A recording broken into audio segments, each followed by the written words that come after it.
Bonjour à tous et bienvenue dans ce nouvel épisode de Pinard et Potes.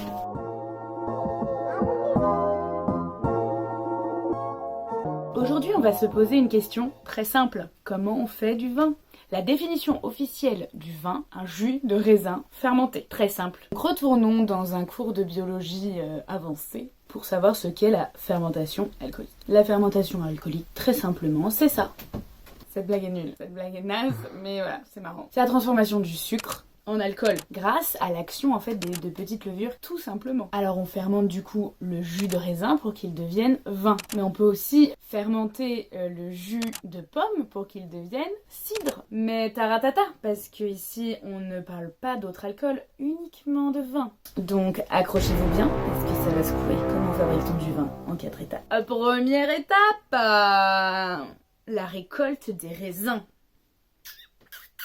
Bien sûr, il faut récolter le raisin quand il est mûr, parce que sinon, il n'y a pas de sucre dedans. Et donc, pas de fermentation alcoolique, c'est ça! Pour faire du vin rouge et rosé, on récolte des raisins rouges. Et pour faire du vin blanc, on récolte des raisins blancs. Deuxième étape, le foulage. C'est un mot un petit peu savant pour dire qu'on va éclater les baies de raisin. À l'ancienne, on faisait ça avec les pieds. Voilà, en temps de Covid-19, on n'y penserait même pas, mais ouais, à l'ancienne, c'était un petit folklore. Troisième étape, et là ça devient compliqué. Attention, accrochez-vous bien. Pour les vins blancs et le vin rouge et rosé, ça va être différent. Pour le vin blanc, on va direct faire un pressurage. C'est-à-dire qu'on va séparer le jus de raisin des peaux, des pépins quoi. On sépare tout ça. Et après, on déclenche la fameuse, j'ai envie de dire, fermentation alcoolique.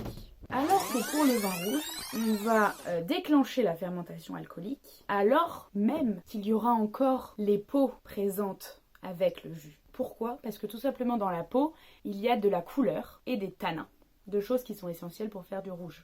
Et enfin après, il y aura le pressurage. Pour les rosés, c'est comme les rouges, on va faire le pressurage beaucoup plus rapidement que le vin rouge. C'est pour ça que ça a moins de couleur. Parce que les peaux sont restées moins longtemps en contact avec le jus. Après ces 4 étapes, 5e étape, et oui, il y en avait une 5e, surprise. Chaque vigneron fait un peu sa life. S'il a envie de garder le vin dans des tonneaux, c'est possible. Il peut l'embouteiller directement et le vendre as soon as possible quand l'envie lui vient, quoi. Eh bien écoutez les amis, c'est tout pour moi pour aujourd'hui.